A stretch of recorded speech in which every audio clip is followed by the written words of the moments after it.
출애굽기 20장 17절 우리 같이 한번 읽어보도록 하겠습니다. 출애굽기 20장 17절 같이 한 목소리로 읽습니다. 같이 읽습니다.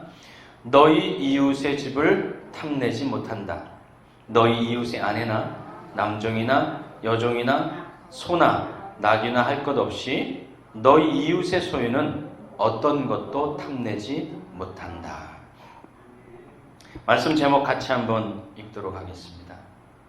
같이 읽습니다. 10번째 계명 탐욕. 10번째 계명 탐욕. 오늘은 10계명의 마지막 말씀인 탐욕에 대한 이야기를 좀 해보려고 합니다. 그냥 서론 없이 그냥 본론으로 들어갈게요. 탐욕의 본질은 도대체 무엇일까요? 욕심이라고도 말합니다. 이 탐욕이 없는 사람이 있을까요? 불교에서 무소유를 수없이 말하지만 인간은 결코 탐욕이 없을 수 없습니다. 과연 탐욕의 본질은 뭘까요? 그 탐욕의 본질은 에덴 동산에서 이미 밝혀졌습니다. 탐욕의 본질은 모든 것을 다 가진 하나님이 되는 것, 그것이 탐욕의 본질입니다. 선악과라고 하는 것이 있죠. 아담과 하와가 선악과를 훔친 이유가 뭐냐? 하나님처럼 되고 싶다는 거였습니다.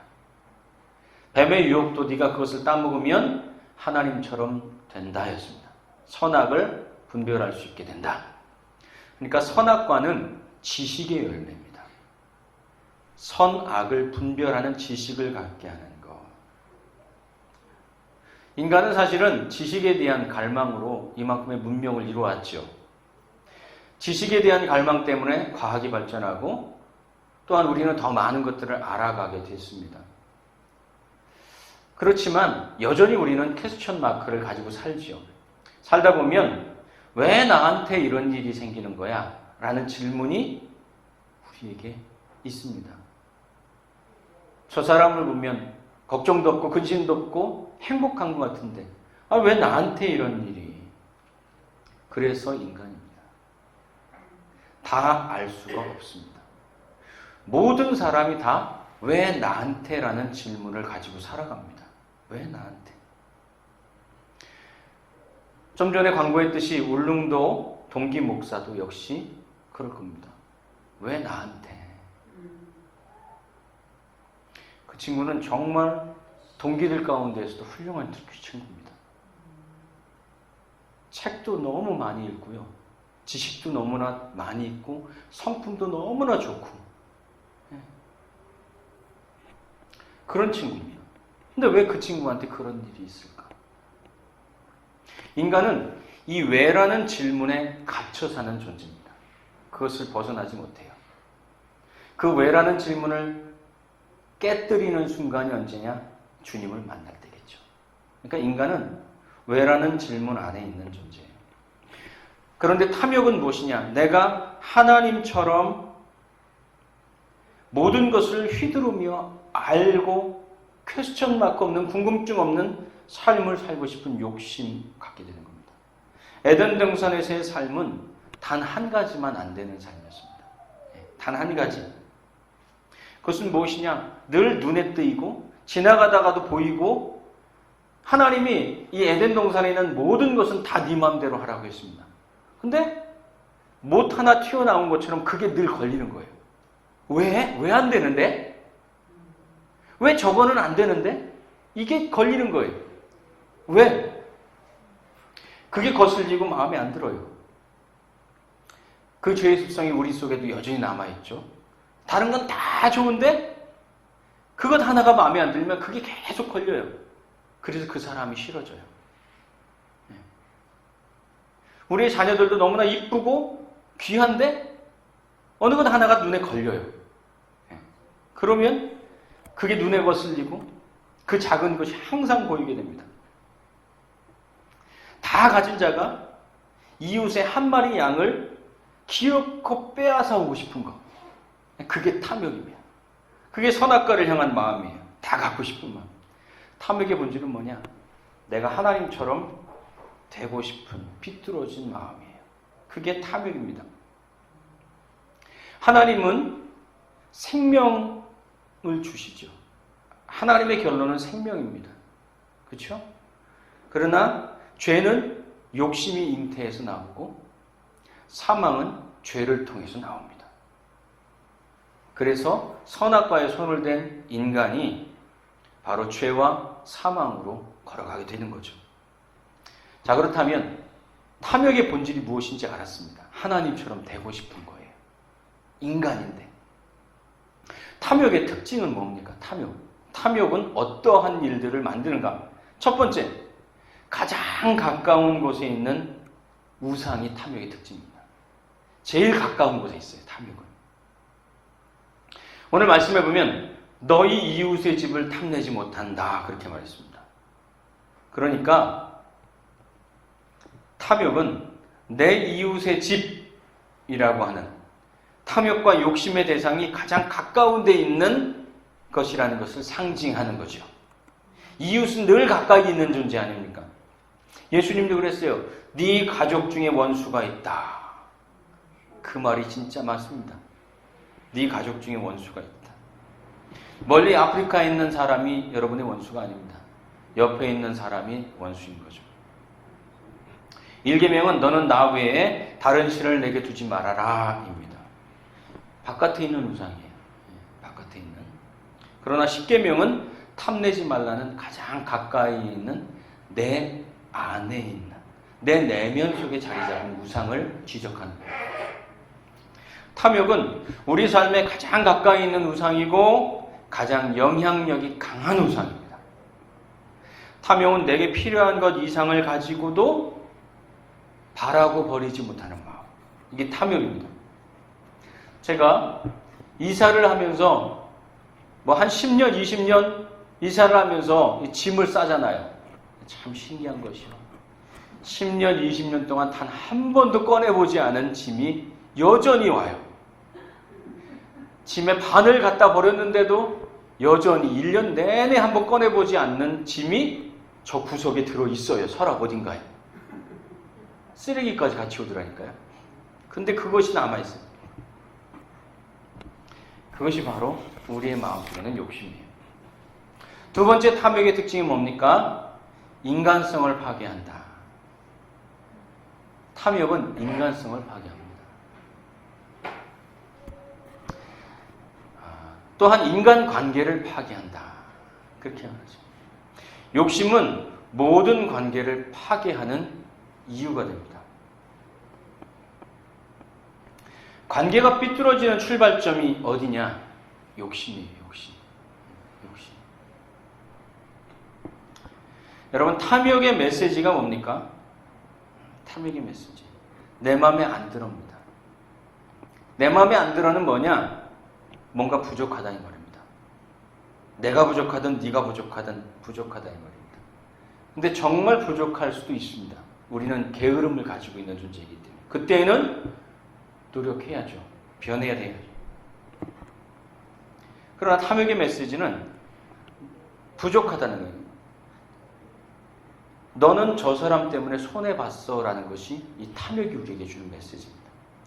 그것만큼은 너의 것이어야 돼. 그건 네 거야. 그것을 잃으면 다 잃은 거야. 이게 욕심이 주는 메시지입니다. 그러나 사실은 뭐냐?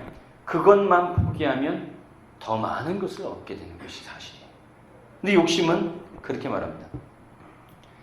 저희 가족 얘기를 좀 해볼게요. 저희 할아버지가 시골에서 농사를 지으며 땅을 많이 가지고 계셨습니다. 근데 할아버지가 돌아가시면서 이제 유산을 상속하지 않습니까? 근데 저희 아버지가 장남이었습니다. 장남. 그러면 당연히 유산을 받을 때에도 훨씬 더 많은 그 권리가 있겠죠. 근데 할아버지가 유산 상속을 어떻게 했느냐? 둘째 아들에게 땅과 집 모든 걸 다 줘버렸습니다. 네.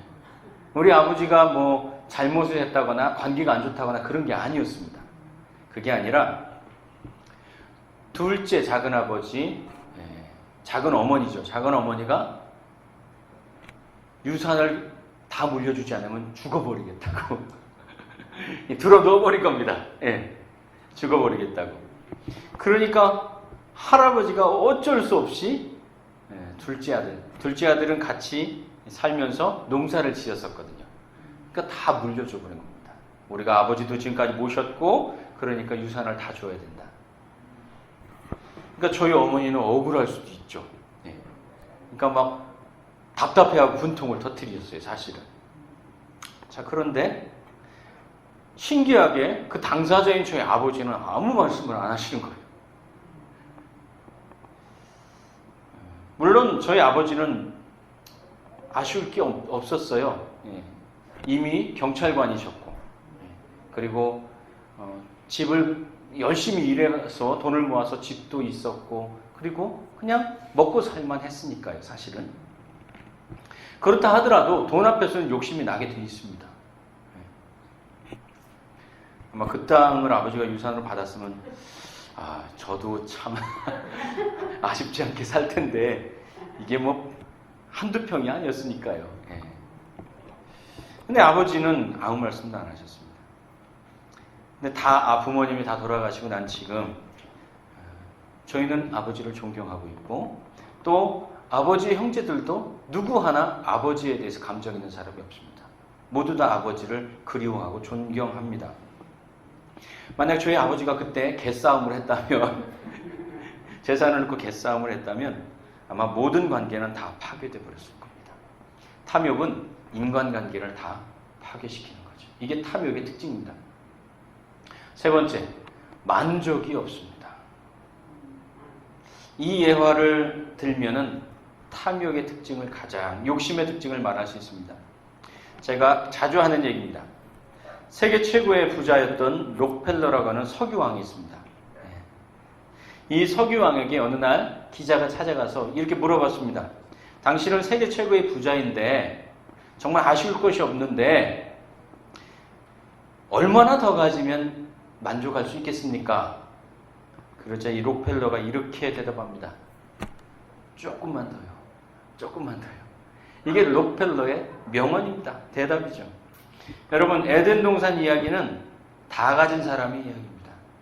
아담과 하와는 다 가진 사람입니다. 그 세상을 다 가졌어요. 세상을 다 가졌는데 딱 하나, 선악과 하나만 안 가졌습니다. 그렇죠? 그 조금만 더가 이 선악과가 이게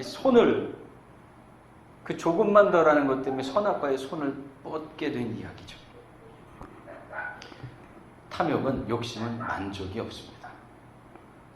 자, 그러면 이 탐욕을 우리는 이길 수 없는가? 이 욕심을 우리는 이길 수 없는가? 그런 생각이 들죠. 탐욕을 이길 수 있는 방법이 딱 하나 있습니다. 그것은 단 하나의 가치관에서 나옵니다. 인간이 살아가는 데 있어서 가치의 기준이 되는 두 가지의 기둥이 있습니다. 하나는 소유가치, 또 하나는 존재가치입니다. 소유와 존재. 이게 가치평가의 기준입니다. 여러분, 소유가치는 무엇이냐? 내가 얼마나 가지고 있느냐에 따라서 내 가치가 달라진다는 겁니다. 그러니까 내가 물질을 얼마나 가지고 있느냐, 어떤 것을 가지고 있느냐, 이것이 나의 가치를 결정한다는 겁니다. 그러니까 탐욕이라는 우상이 내 가치의 기준이 된다는 거죠. 내가 구찌백을 가지고 있고 BMW를 가지고 있고 벤츠를 가지고 있고 100평에 200평에 10,000평의 땅을 가지고 있고 타워팰리스에서 살고 있고 이것이 나를 말해주는 가치입니다. 요즘 이 광고를 보면 세상을 지배하는 가치관을 명확하게 알 수 있습니다. 그랜저 광고입니다. 그랜저 광고가 처음에 딱 나왔을 때 이런 옛날로 딱 얘기합니다. 서태지의 음악이 나오면서 애들이 막 날아서 막 이게 춤을 춥니다. 철길에서 춤을 추는데 그 철길로 이렇게 각 그랜저가 이렇게 지나갑니다. 그때 길에 이렇게 앉아서 쉬고 있던 아이들이 대화를 하다가 너 나중에 성공하면 뭐 할래? 그러자 한 아이가 탁 돌아보면서 그랜저 사야지. 그랜저가 성공의 아이콘이라 이 말이죠. 또 광고가 바뀌었습니다. 맨날 유튜브만 하는 아들이 걱정인 엄마가 있습니다. 이 엄마가 아들이 거기 맨날 핸드폰이나 유튜브 뭐 이런 거 와가지고 뭐 찍기나 하기 그런다는 거죠. 비전이 안 보여요. 늘 아들 걱정인 그 엄마를 아들이 찾아갑니다. 아들이 들어오니까 너는 도대체 뭐 하고 살고 있니? 걱정을 하는데 시선이 창밖에 있는 차에 딱 도달합니다. 그랜저가 서 있는 겁니다. 아이고 너 이렇게 좋은 차를 타고 있어? 너 성공한 거니? 네, 성공의 아이콘 그랜저. 또 바뀝니다. 직장 동료들이 큰 빌딩 그 창가에 딱 서서 밖을 딱 바라보고 있습니다. 그 직장을 그만두고 이제 새로운 길로 나가는 그 동료를 바라보고 있는 겁니다. 그 동료를 바라보면서 뭐 나가면 뭐 별 수 있는 것 같아? 그러면서 서로 비운 듯이 이렇게 이야기를 하는 거죠. 그런데 이 직장 동료가 마지막 인사를 하면서 차 문을 열고 짐을 딱 싣고선 차에 딱 탑니다. 그러자 모두 다 그 차를 바라봅니다. 차가 좋네. 차가 좋네. 씁쓸해하는 거죠. 그랜저를 당당하게 타고 가는 그들이 성공했다 이 말이죠. 무엇을 가졌느냐가 나를 결정한다는 생각이 소유가치입니다. 세상 모든 사람들의 가치관이라고 해도 틀리지 않아요. 그런데 신앙인의 생각도 거의 비슷해요. 한번 복귀해 볼까요? 어느 교회 다녀? 묻습니다. 사람들이. 나 저기 서울에 있는 사랑의 교회, 저기 소망의 교회, 아니면 저 아무개 교회, 어느 교회 다녀? 와, 큰 교회 다니네. 그러면 큰 교회 다니는 그 사람의 신앙이 그 큰 교회만큼 크고 훌륭하다고 그냥 인정해버립니다. 소유 가치입니다. 그러나 크다고 훌륭합니까? 아니에요. 두 번째 가치 기준은 존재 가치입니다. 소유 가치, 내가 뭘 가지고 있느냐가 나를 결정한다고 생각하는 것과 다르게 존재 가치는 가치 기준은 소유도 아니고 물건도 아니고 그런 것들은 그냥 필요한 것이고 편리에 따라서 있어야 되는 것이고 정말로 나를 결정하는 가치는 무엇이냐? 나는 누구인가에 있다는 겁니다. 나는 누구인가? 나는 누구 아들인가? 난 누구의 딸인가? 그것일 수도 있고 나는 누구인가에 따라 나의 가치가 결정된다. 나는 어떤 사람인가? 그렇겠죠.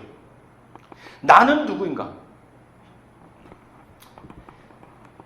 이 세상의 모든 그것은 하나님이 주신 것이죠. 사실은. 우리는 그것을 믿고 신앙하는 사람들입니다. 그렇기 때문에 세상의 주인은 하나님이고 우리는 빌려 쓰는 청직이다. 이렇게 말하고 삽니다. 여러분 달란트 비유 잘 아시죠? 달란트. 1달란트, 5달란트, 10달란트. 이것을 주인이 맡겨놓고 한번 사업을 해봐라 이렇게 했습니다. 그런데 1달란트 맡은 사람은 그거 잃어버릴까봐 땅속에다 묻어버렸습니다. 주인 올 때까지. 그런데 5달란트는 그 5달란트 가지고 5달란트 남기고 10달란트는 또 10달란트를 남깁니다. 주인이 왔을 때 야 착하고 충성되다. 그래서 5달란트, 10달란트 남긴 사람들은 칭찬받습니다. 근데 1달란트 남긴 사람은 악하고 게으르다 말하고선 혼이 나죠. 여러분 우리는 이 달란트 비유를 보면서 충성이 이 비유의 교훈이라고 생각합니다. 열심히 하는 것 그리고 성공하는 것 5달란트 남기고 10달란트 남기는 것 그래서 하나님께 칭찬받는 것 그것이 이 달란트 비유의 핵심 메시지라고 생각합니다. 아니에요. 그게 아니에요. 그것이 첫 번째 중요한 포인트가 아니라 더 중요한 포인트는 뭐냐? 그들이 주인을 신뢰하고 있었느냐가 이 달란트 비유의 핵심이에요. 1달란트를 땅에 묻어두었던 종은 내가 주인을 나쁜 사람이라고 생각했습니다. 주인은 심지 않은 것에서 거두는 사람입니다. 그래서 내가 이 돈 1달란트를 땅에다 묻어두었다가 그대로 꺼내서 당신한테 주는 겁니다. 주인한테 그렇게 말합니다. 당신은 나쁜 주인이라는 거죠. 근데 5달란트, 10달란트는 남긴 사람은 주인을 선한 주인이라고 믿고 투자했다는 겁니다. 그러니까 주인에 대한 신뢰가 이 이야기의 핵심이에요. 인생은 투자하며 사는 겁니다. 그 결과는 이익일 수도 있고 손해일 수도 있습니다. 그러나 중요한 것은 주인을 믿고 투자하며 사느냐 이거예요. 저는요 목사로 살고 있습니다. 왜 목사로 사느냐? 다른 일들을 할 수 있겠지요. 그런데 여전히 목사로 살고 있습니다. 제 인생을 여기다 투자하고 제 생명을 여기다 투자하면서 사는 겁니다. 왜냐?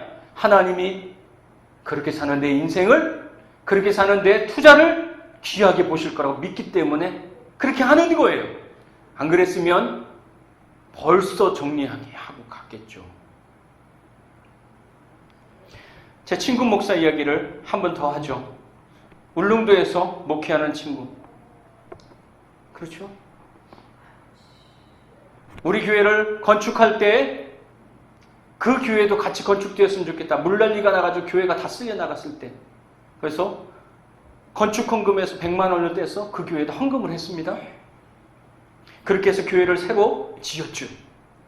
이제 한참 목회해야 되고 힘을 내야 된 그가 암에 걸려버렸습니다. 암 사기. 어쩌면 그렇게 허망하게 갈 수도 있습니다. 그 친구는. 딱 그 얘기를 듣자마자 가망이 없을 것 같아. 제 아내가 그러더라고요. 암 사기면은 힘들다고 그러더라고요. 그것도 다 전이가 됐어요. 간에, 횡격, 복막에, 폐에 다 전이가 돼버렸어요. 정말로 그렇게 갈지도 모르겠습니다. 그 친구의 삶을 만약에 성공과 실패로 판단한다면, 그 세상의 가치로 판단한다면 정말 가치 없이 가는 겁니다. 헛살은 거죠. 그러나 그를 아는 누구도 그 친구의 삶을 성공과 실패로 판단하지 않습니다. 그 친구가 뭘 가졌느냐로 판단하지 않습니다. 그의 삶을 판단하기에 성공과 삶이 실패라는 잣대는 부적절하다는 것을 우리는 알아요. 그는 하나님 앞에서 충분히 진실했고 아름답게 살았습니다. 그것이 더 중요해요. 그래서 어떻게든 도와주고 싶은 겁니다. 그래서 다음 주에 여러분이 그 친구를 돕는데 같이 헌금해 줬으면 좋겠다고 제가 부탁을 드리는 겁니다.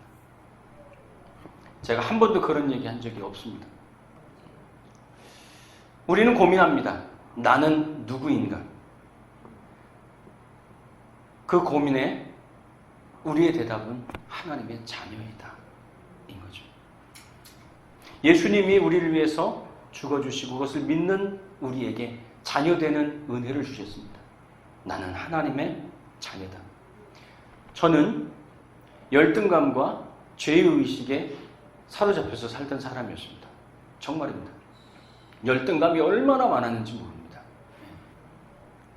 사람 눈을 마주치지 못했던 사람입니다. 근데 예수님을 믿고 어느 날 하나님의 자녀라는 이야기를 들었습니다.